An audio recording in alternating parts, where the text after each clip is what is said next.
Assalamualaikum warahmatullahi wabarakatuh. Alhamdulillah wassalatu wassalamu ala Rasulillah. Asyhadu an la ilaha illallah wa asyhadu anna Muhammadan abduhu wa rasuluh. Amma ba'du. Para mahasiswa semester 5 ya, PAI Stayo ya, yang berbahagia. Alhamdulillah kita bertemu pada mata kuliah materi PAI. Ya. Untuk kali ini kita pertemuan yang ke-6. Ya. Dan kemarin pada saat pertemuan yang ke-5 kita sudah membahas masalah toharoh, bersuci. Nah, kamu masih ingat tentunya. Ya. Bersuci ada dua macam, bersuci dari najis, ya, bersuci dari hadas, ya kan? Najis ada 3 macam, ya, mukhaffafah, najis mutawasitoh, dan juga najis mughalladhah. Lalu kalau bersuci dari hadas yang kedua ya, ada hadas besar, ada hadas kecil. Ya, yang hadas kecil diselesaikan dengan berwudu, hadas besar harus dengan mandi dengan air. Ya, kalau tidak ada air, ya, tidak bisa wudu atau tidak bisa mandi, maka bisa disucikan dengan cara tayamum, ya, pakai tanah atau pakai debu. Nah, sekarang kita masuk bahasan berikutnya, yaitu masalah sholat. Ya, kita awali bersama dengan membaca basmalah. Ya, Bismillahirrahmanirrahim. Untuk masalah sholat ini akan kita bahas nanti, ya, yaitu mengenai waktu sholat, syarat sholat, rukun sholat, sunnahnya sholat, dan juga yang membatalkan sholat. Oke, kita percepat ya, karena memang ya, materinya ini sudah terbiasa ya, disampaikan di SD, SMP, maupun di SMA. Ya. Apalagi kalau yang sekolahnya di MI, ya, kemudian sanawiyah, dan kemudian aliyah, tentu ini sudah biasa dijelaskan. Ya. Ada kewajiban sholat itu, yang wajib adalah 5 waktu ya, 5 waktu, yaitu Islam. Nah, Islam itu singkatan dari Isya, subuh, ya, luhur, kemudian asar, dan maghrib. Nah, singkatannya Islam. Mudah ya. Oke. Lalu waktu sholat, syarat sah dan wajib sholat, ya, rukun sholat, ini yang kita bahas, kemudian sunnah sholat, dan yang membatalkan sholat. Oke, ya, kalau yang bahasan tingkat advance, ya, tingkat lanjutannya, itu nanti ada tentang sholat berjamaah, ya, sholat Jumat, ada sholat musafir, ada juga berbagai kondisi, ya, sholat dalam berbagai kondisi. Oke. Mengenai waktu sholat, ya, kita sudah tahu nih, zuhur, asar, maghrib, isya, dan subuh. Zuhur kapan? Ya kan?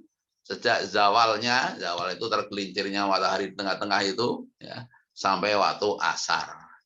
Ya, waktu asar kapan? Mulai sejak panjang benda sama dengan panjang bayangan, ya, sampai waktu maghrib. Begitu. Waktu maghrib kapan? Sejak terbenamnya matahari sampai dengan isya. Isya kapan? Yaitu hilangnya mega merah sampai dengan subuh. Subuh kapan? Ya, sejak terbitnya fajar shodiq sampai dengan terbitnya matahari. Dan ini mulai awal subuh ini, kemarin waktu puasa kemarin ya, terjadi perbedaan pendapat ya, banyak yang ada adzan lebih awal, ada yang adzannya lebih belakangan. Karena apa? Karena patokan untuk menetapkan sudah masuk subuh atau belum, nah, itu ada yang menetapkan kalau min 20 derajat, artinya matahari masih berada di bawah, ya, di bawah garis, ya, itu garis terbit itu sejauh ya, min 20 derajat. Ada yang menetapkan harus sudah 18 derajat. Nah, akibatnya apa? Waktunya berbeda sekitar 8 menit. Ya, begitu ya. Karena setiap derajat itu kira-kira memakan waktu 4 menit. Oke, ya itu perbedaan di kalangan kita, ya menarik untuk dikaji lebih lanjut. Oke. Mengenai syarat, ya ada syarat wajib, ada syarat sah. Siapa yang wajib untuk mengerjakan sholat, yaitu Muslim, ya kalau orang kafir nggak wajib. Balik, ya, balik itu sudah dewasa. Alat ukurnya dewasa adalah kalau laki-laki ya sudah berumur 15 tahun atau belum berumur 15 tahun tapi sudah mimpi, ya, mimpi dewasa, mimpi basah, bukan mimpi sekedar mimpi, mimpi basah, ya. Oke. Lalu sudah ya tentu saja berakal, artinya tidak gila.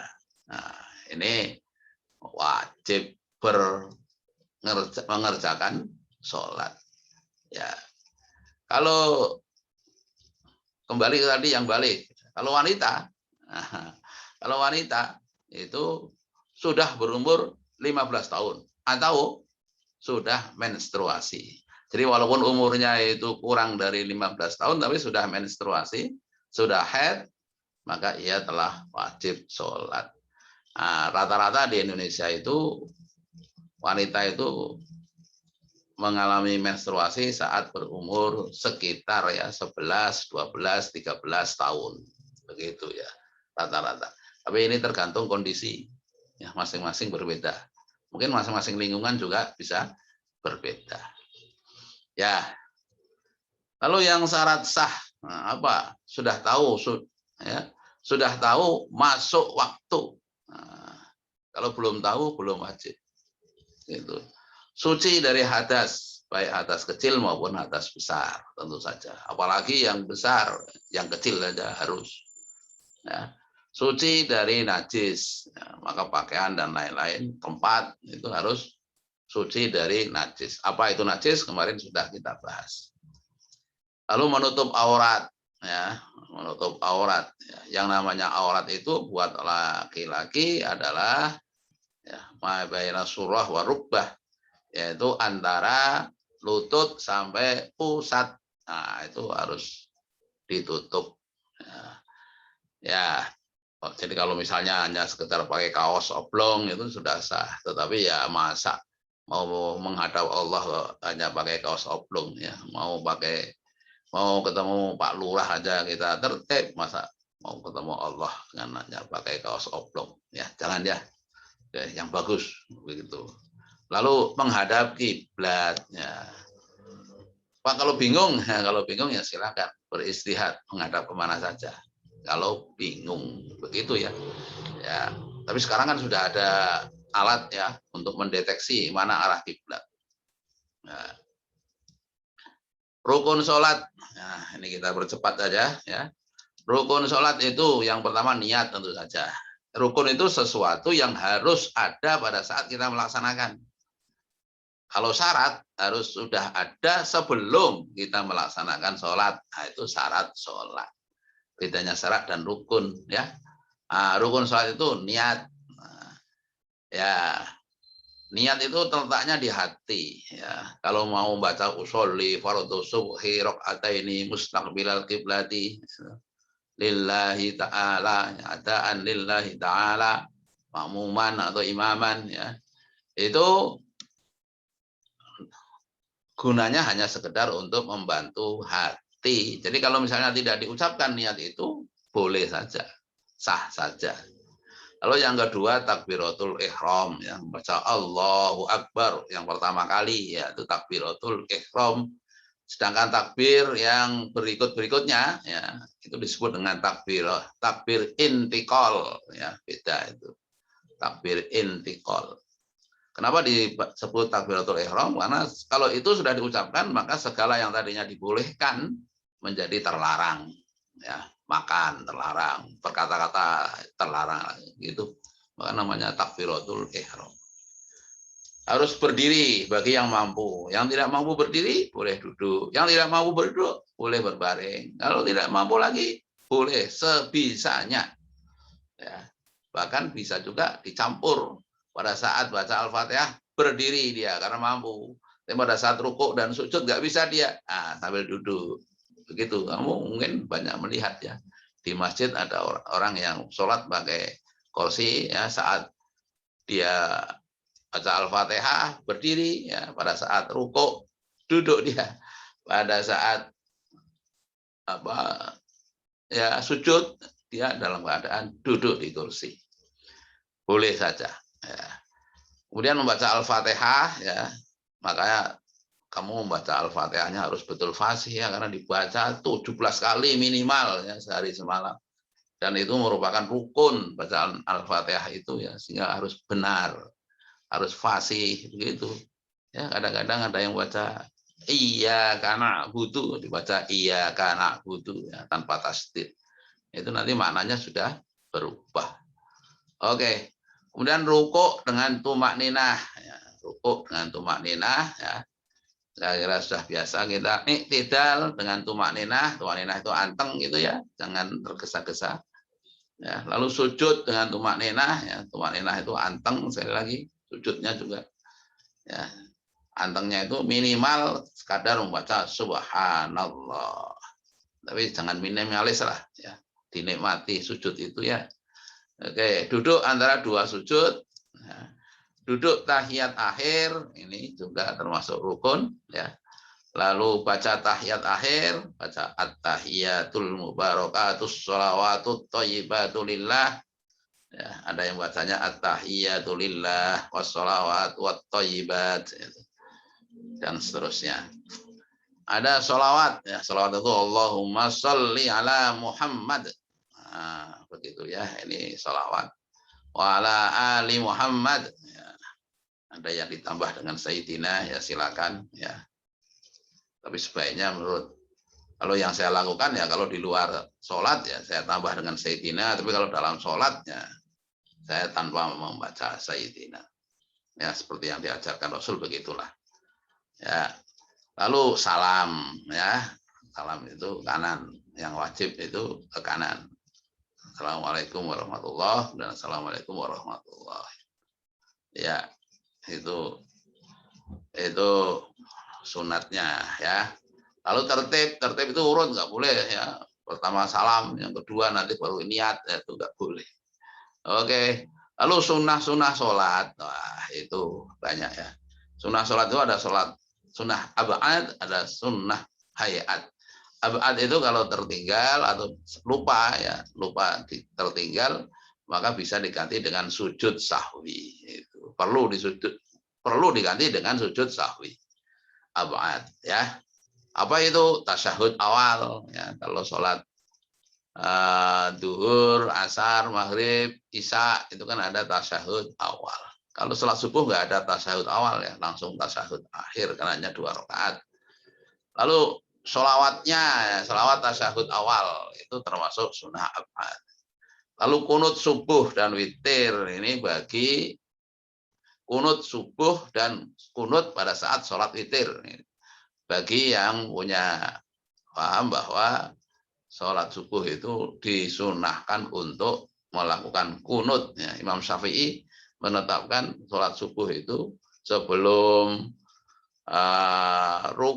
sebelum sujud ya, itu di sujud pada rakaat terakhir ya, itu disunahkan dengan membaca doa kunut, Allahumma hdini fi man hadait wa afini fi man afait dan seterusnya ya. Tentunya kamu sudah hafal. Oke. Ya, tapi bagi yang punya paham tidak perlu pakai kunut ya sudah, enggak perlu kemudian diganti sujud sahwi begitu ya. Nah, ini ya, ada sujud sahwi 2 kali sebelum salam sujudnya.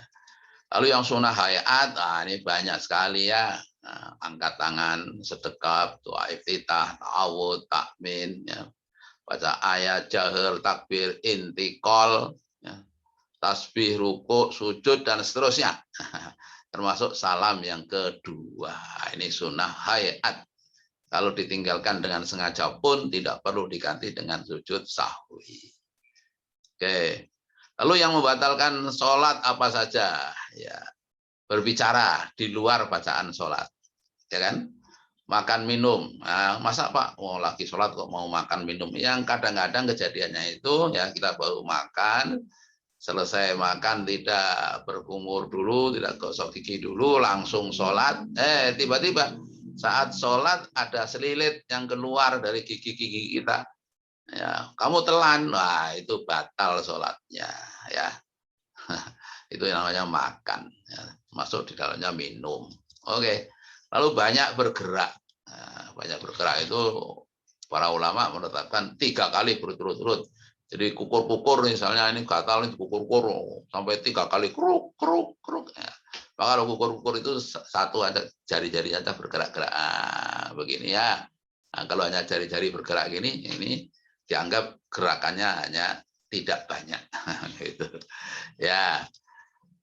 Ya, kecuali ada darurat, ya ada darurat misalnya ada ular, sholat tiba-tiba ada ular datang, ya kamu boleh saja bergerak banyak lari, ya. Oke. Seorang ibu misalnya ya sholat di dekat anaknya yang sedang tidur di depan, tiba-tiba anaknya bangun mau merundung mau jatuh, ya ditangkap lah, jangan dibiarkan, ya tangkap anaknya itu dibetulkan. Itu tidak membatalkan sholat karena apa? Darurat begitu. Lalu tidak menghadap kiblat. Nah, ya tidak menghadap kiblat ini gimana ini? Itu sholatnya batal. Nah, Pak, kalau sholat di kapal, misalnya kita sudah menghadap kiblat, tiba-tiba kapalnya belok, ya nggak usah ikut belok, ya sudah, biarkan aja. Yang penting saat takbiratul ihram, ya kita menghadap ke arah kiblat begitu. Ya. Lalu terbuka aurat, ya, bahwa sang sholat, ya, di bawah angin, rukuhnya terbang, ya batal. Karena apa? Karena kesulitan kita mengembalikan lagi. Kecuali kalau cepat dikembalikan posisinya, ya, nah, tidak batal. Lalu berhadas kecil, jangan sholat tiba-tiba kentut, ya, batal sholatnya. Itu. Kemudian kena najis yang kita sulit menghilangkan saat itu, ya, batal sholatnya. Lalu tertawa, ini waktu kecil ya kadang-kadang kita sedang sholat ada yang membuat kita tertawa ya jadi batal sholatnya. Lalu murtad, ya, tiba-tiba wah keluar dari Islam aja saya, batal kamu, hilang akal. Ya, kemudian juga berubah niat. Tadinya niatnya untuk sholat, tiba-tiba saya berubah jadi niatnya untuk olahraga, batal jadinya. Lalu meninggalkan satu rukun. Nah, tadi rukun yang sudah kita bicarakan tadi. Ya, mengucapkan salam. Ya, itu berarti kan sebagai tanda keluar dari sholat. Inilah yang membatalkan sholat. Besok kita bahas ya mengenai sholat Jumat. Nah, kamu perlu ya menginventarisir pertanyaan-pertanyaan yang datang dari masyarakat mengenai bab sholat ini. Ya, coba diinventarisir ada masalah apa. Nah, kamu coba nanti menjawabnya. Kita akhiri bersama dengan membaca hamdalah. Alhamdulillahirabbil alamin. Wassalamualaikum warahmatullahi wabarakatuh.